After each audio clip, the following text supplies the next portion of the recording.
اب رہا یہ کہ میں ہماری جو یہ فاؤنڈیشن ہے سرسید تعلیم تہذیب اخلاق جس کو آپ رن کر رہے ہیں، جس کو میں رن کر رہا ہوں، اس کا جیسا کہ نام سے ظاہر ہے کہ تعلیم تہذیب اخلاق اور تعلیم تہذیب اخلاق، یہ تین چیزوں ہمارے نزدیک جب تک تینوں چیزیں ایک ساتھ کسی انسان میں بات موجود نہیں ہوں گی تو وہ انسان مکمل نہیں ہو سکتا، یا کہنا چاہیے کہ جو اس کے مقصد حیات ہے وہ ہم حاصل نہیں کر سکتے۔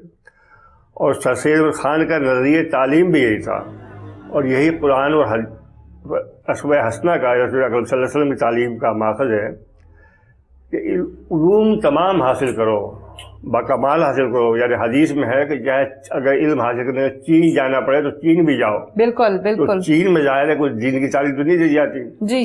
اس لیے تعلیم کا مقصد صرف دینی تعلیم نہیں تھا، قرآن میں جو تعلیم کا آیا ہے بلکہ جہاں سے بھی تمہیں علوم ملتے ہوں، جس قوم کے بھی، سب کا موازنہ کرو، ان سے جو سیکھ سکتے ہو وہ سیکھو ان سے۔ تو سر سید احمد خان کا بھی یہ کہنا یہ تھا کہ تمام علوم ضرور حاصل کرو، اور یہ بڑا اہمیت ہے مسلمانوں کی ترقی کے لیے اور ان کی بلندی کی سرفرازی کے لیے۔ لیکن اگر تعلیم حاصل کرنے میں قرآن و سنت کے احکامات اور ارشادات سے انحراف کیا تو پھر تعلیم بیکار ہے۔ صحیح۔ اور یہی ہم آج دیکھ رہے ہیں کہ تعلیم ہمارے ملک میں بہت ہے، پی ایچ ڈی بہت ہے، ڈاکٹر بہت ہیں، پڑھے لکھے بہت ہیں، لیکن اخلاقیات میں ہمارا تنزلی کا شکار ہوتے جا رہے ہیں جی۔ جیسے کردار تو بالکل اتنے جرائم جو بڑھ رہے ہیں، اور بڑے پڑھے لکھے لوگ، یعنی یہ نہیں کہ جاہلوں میں شاید پھر بھی کچھ تھوڑا بہت شرم و حیا ہوگی شاید جی، لیکن پڑھے لکھے لوگ تعلیم کے باوجود جو ہے وہ اخلاقیات میں، کردار میں انتہائی تنزلی کا شکار ہیں اور پستی کا شکار ہوتے جا رہے ہیں جی۔ اس کی وجہ یہ ہے کہ ہمارے تعلیمی اداروں میں جی، وہ چاہے انگریزی تعلیمی ادارے ہیں جی، یا وہ چاہے دینی مدرسے بھی ہیں، وہاں صحیح معنوں میں تعلیم کے ساتھ نہ تعلیم دی جا رہی ہے، نہ اخلاقیات اور کردار سازی ہو رہی ہے۔ صحیح۔ ہمارے ہاں تعلیم کا مطلب صرف اور صرف محض بچوں کو کتابیں یاد کروا دینا ہے، سلیبس دلوا دینا ہے، یہ ڈگریز ہولڈر بنا دینا ہے، بس یہ ہے۔ صحیح کہہ رہی ہیں آپ، بالکل صحیح کہہ رہی ہیں جی۔ اور اسی لیے ہمارے یہاں یعنی بہت تعلیم پہ زور ہے، لیکن اخلاقیات اور کردار جو ہے وہ اب نہیں رہا، لہٰذا اس لیے نہ اب بچوں کو، طلباء کو اساتذہ کا احترام ہے، نہ والدین کا احترام ہے، نہ والدین کو بچوں سے محبت شفقت ہونی چاہیے، یا ان کی جو نگہبانی ہونی چاہیے، یا ان کی تربیت ہونی چاہیے، وہ اس سے توجہ دے رہے۔ اور پاکستان بننے کے بعد سب سے بڑا جو المیہ ہمارے ساتھ ہوا وہ یہی ہوا کہ ہم نے پاکستان بننے کے بعد تاریخ پاکستان، جسے آپ کہنا چاہیے، یا تاریخ تحریک پاکستان، وہ اپنے بچوں کو نہیں بتائی۔ بالکل صحیح۔ لہٰذا آج آپ بڑے بڑے پڑھے لکھے لوگوں سے پوچھے تو انہیں نہیں پتا نہیں ہوگا۔ اچھا، ایک چیز جو میں دیکھی بڑی، میں بہت سے پنجاب میں اور پنجاب سے باہر بھی، پشاور بھی گیا، کالج اسکولوں میں، کالجوں میں جاتا ہوں، کہ میں نے دیکھا یہ ہے کہ جو طلباء و طالبات دیکھنے میں بظاہر ان کے کپڑوں سے، ان کے حلیے سے، ان کے میک اپ سے، یا ان کے حرکات سکنات سے معلوم ہوتا ہے کہ ان کو مذہب سے کوئی لگاؤ نہیں ہے، اور اخلاقیات کردار ان کا جو ہے وہ بہت ہی پست ہے جی، تو وہ تو ہے اپنی جگہ، لیکن اس میں ان کا قصور نہیں ہے، بالکل ان کی تربیت اور جس ماحول میں وہ پلے ہوتے ہیں۔ اس لیے کہ میرے لیکچر کے بعد بہت سے، یعنی یہ لاہور یونیورسٹی کالج یونیورسٹی جو ہے جیل روڈ پہ، وہاں اور بعض کالج میں طالبات اور طلباء میرے پاس آتے ہیں اور کہتے ہیں کہ سر یہ بات تو ہمیں پہلے کسی نے بتائی نہیں، اور آج ہم آپ سے وعدہ کرتے ہیں کہ ہم اپنا زندگیاں جو ہے وہ اپنے تئیں ایسے ہی گزاریں گے جیسے آپ نے بتایا ہے۔ ٹھیک ہے، تو بچوں میں کا قصور نہیں ہے، ہماری قوم کا قصور نہیں ہے، ہمارے لیڈر جو ہیں، ہمارے یہاں لیڈرشپ جو تھی، یہ قائد اعظم کے بعد مسلم لیگ بھی ختم ہو گئی۔ میں مسلم لیگی ہوں، لیکن میں یہ کہتا ہوں کہ میری مسلم لیگ قائد اعظم کے انتقال کے ساتھ وہ انتقال کر گئی، کیونکہ اب وہ مسلم، جتنی بھی مسلم لیگیں اب ہیں، ان میں کسی مسلم لیگ میں بھی وہ بات، وہ جذبہ، وہ خیال، وہ کردار ان کا نہیں ہے جو ایک مسلم لیگ قائد اعظم کا ساتھ۔ اچھا بتائیے گا اس حوالے سے کہ سر سید احمد خان نے معاشرت علوم کی ہم جب بات کرتے ہیں، سائنس کی جب ہم بات کرتے ہیں، جدید ادب کی ہم بات کرتے ہیں، اس طرف معاشرے کو راغب کیا، آپ کو کن مضامین میں انٹرسٹ ہے؟ مجھے تو زیادہ تر ادبی مضامین میں بھی انٹرسٹ ہے اور تاریخی اور سوانح عمری لوگوں کی بایوگرافی پڑھنے کا بہت شوق ہے جو. لیکن ادب کا میں یہ آپ کو بتا دوں کہ میں بہت سے ان ادیبوں کو ادیب نہیں مانتا جن کو عام طور پہ بہت دی جاتی ہے.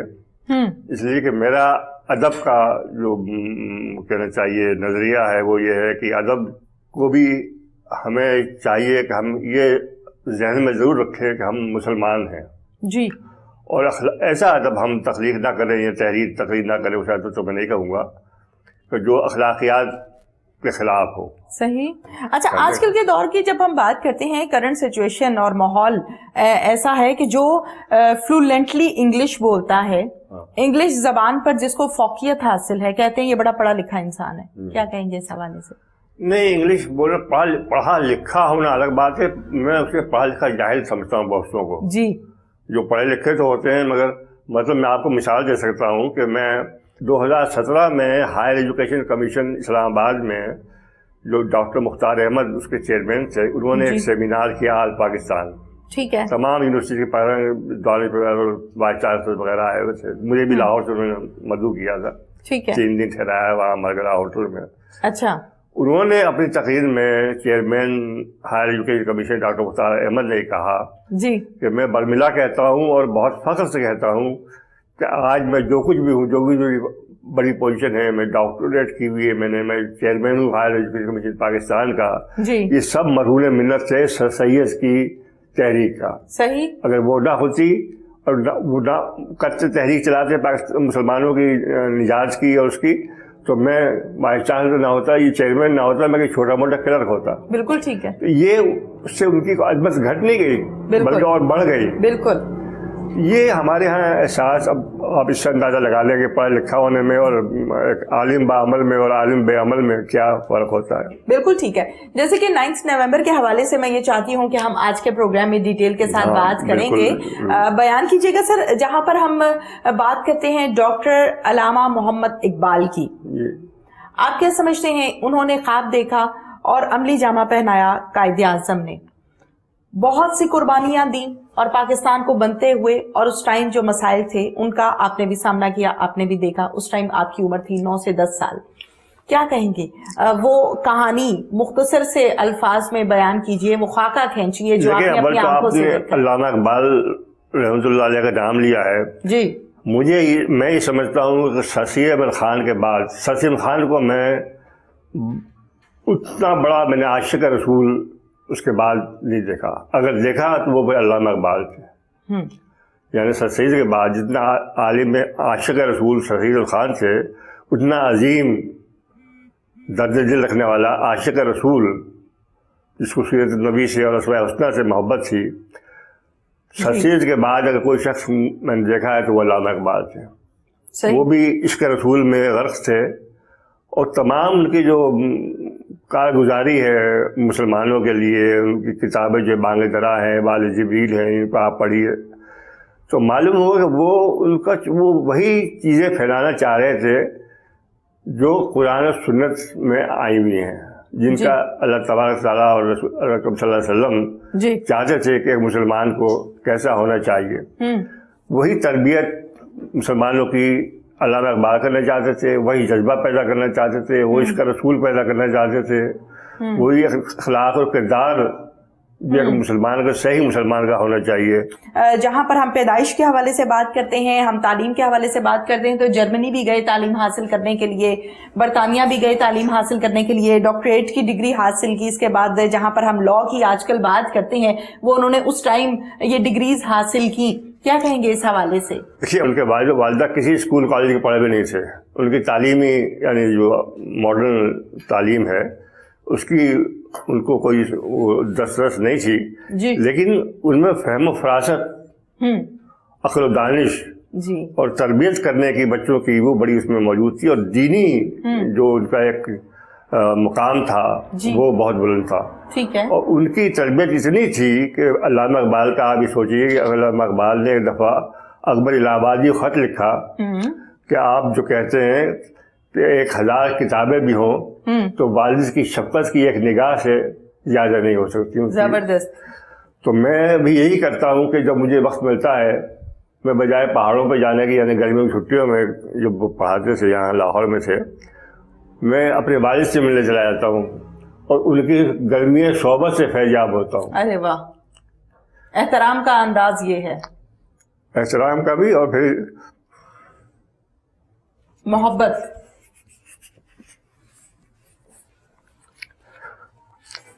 تو یہ ان کے والد اور والدہ کی تربیت تھی. صحیح.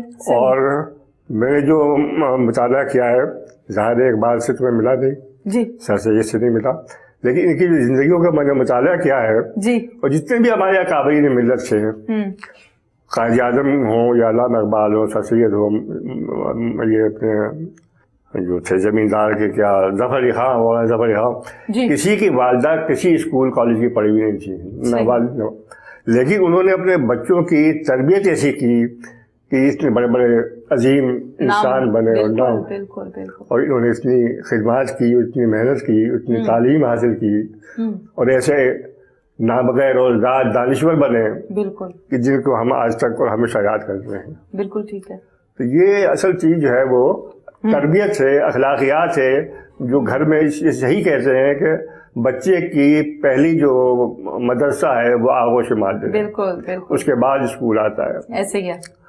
تو تعلیم کچھ نہیں ہے اگر اس کے ساتھ آپ تربیت، اخلاقیات اور کردار سازی، ایک استاد اگر اپنے اسٹوڈنٹس کو، وہ بچی ہو یا بچہ ہو، اسے اپنے بچے اور بچی کی درجہ نہیں دیں گے، وہ اس کا خیال نہیں کریں گے، تو تعلیم نہیں دے سکتا. صحیح، آپ نے بالکل درست فرمایا. باپ کے احترام کے حوالے سے جب میں نے آپ سے سوال کیا تو آپ کی آنکھیں نم ہو گئی. میں اس جذبے کے حوالے سے جاننا چاہتی ہوں، وہ فیلنگز میں سننا چاہتی ہوں جو آپ کے اندر اس ٹائم ہے. وہ فیلنگ کیا بتائیں آپ کو. اب یہ آپ اس سے اندازہ کیجیے جی کہ ہم جب بچے تھے، جی یعنی میں کوئی 5-6 سال کا ہوں گا اس وقت، پیلی بھیت میں میرے والد ڈپٹی کلیکٹر تھے، یو پی کا ایک ضلع ہے. جی تو وہ جب کالج اپنے دفتر سے آتے تھے تو مجھے اپنے پاس لٹا لیا کرتے تھے، اور اقبال کی اس سے میری شناسائی اس وقت سے ہے جب میں 5-6 سال کا تھا. اچھا، زبردست. تو وہ اقبال کی نظم لب پیار سے دعا بن تمنا میری، اور وہ سچ کہجو ہے بر احمد گر تو برا نہ مانے، تیرے سلم کر دے گئے بت ہو گئے پرانے، جی مذہب نہیں سکھاتا آپس میں بے رکھنا تو نے بتوں سے سیکھا، یا چینو اور اب ہمارا ہندوستان ہمارا، یہ نظمیں سناتے تھے. جی اور میری والدہ جو تھی وہ بھی کسی اسکول کالج کی پڑھی ہوئی نہیں تھی، والد تو علی گڑھ کے گھر پڑھے ہوئے تھے. جی وہ بھی اسلامی جو صحابیات تھی ان کے قصے سنایا کرتے تھے. جی تو اس سے ایک بنیاد اتنی مضبوط ہو گئی کہ بعد میں انسان اگر بھٹک بھی جائے تو اسے معلوم ہے کہ صحیح راستہ کہاں تھا. صحیح. اب آج کل بچے جب بڑے ہو جائیں تو چونکہ ان کی تربیت ہی نہیں، انہیں پتہ ہی نہیں کہ دین کیا ہے، دینی تعلیمات کیا ہے، تو وہ بھٹکے ہی رہیں گے، انہیں پتہ ہی نہیں کہاں جانا ہے ہمیں. صحیح. تو یہ بڑا المیہ پاکستان کے ساتھ ہوا ہے. اب یہاں کا جو ماحول اکثر میں کالجوں اسکولوں میں جو طالبات کا دیکھا، جو اگر ہمیں یہی لباس، یہی انداز، یہی میک اپ، یہ بناؤ سگاری کر کے نکلنا تھا باہر، اور جو ہندو تہذیب ہے جس سے ہم الگ ہوئے تھے، تو پھر پاکستان بنانے میں فائدہ کیا تھا؟ نہ قربانی دینے کی ضرورت تھی، نہ پاکستان بنانے کی ضرورت تھی، نہ تحریک پاکستان کی ضرورت تھی، نہ قائد اعظم کی ضرورت تھی، نہ جی. تو یہ بڑا دکھ ہوتا ہے مجھے دیکھ کے.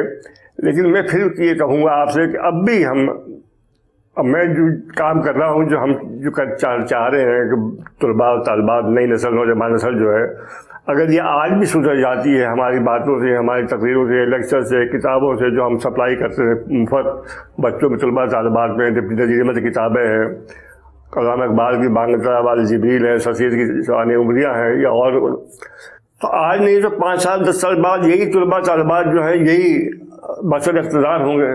جی کوئی وزیر ہوگا، کوئی سفیر ہوگا، کوئی پارلیمنٹرین ہوگا، کوئی فوج میں ہوگا، کوئی عدلیہ میں ہوگا.